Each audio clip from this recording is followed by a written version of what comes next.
Oh yeah, one more thing about the case for pacifism. So, I think I've said this before, but it's actually when you rely on physical weapons to defend yourself, to defend your family, you're actually being very irresponsible. You're actually being, when you bypass or when you don't rely on the power of God to protect you, to protect your family, to protect your loved ones, and you rely on some pistol in your nightstand, you're really doing yourself a disservice. You're really just, you become powerless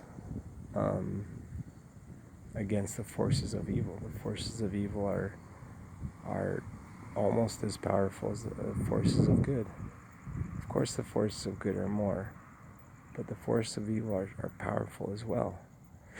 And if you're relying on a shotgun to defeat the forces of evil,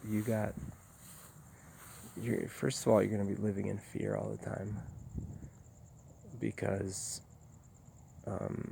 that's the mindset. We go back to the same mindset. When you believe in violence and you believe in the means of violence, you live in fear.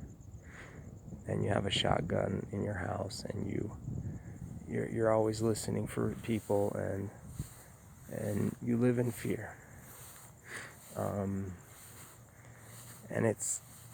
And not only do you live in fear, but you should be living in fear, because you are powerless. You're not a powerful agent, spiritual agent. When you rely on those type of means, you're powerless.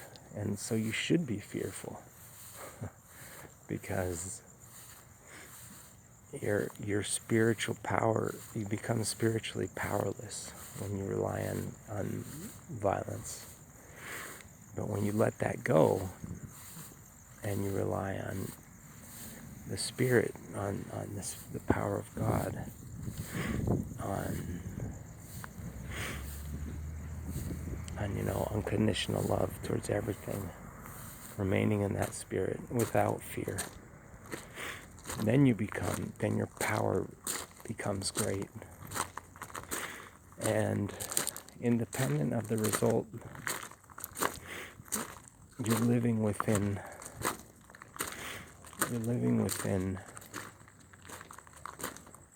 now you're in God's territory. You're in God's kingdom. And so you become an agent of God and His will. His or her will, right? Or its will. You become an agent, and then you become powerful.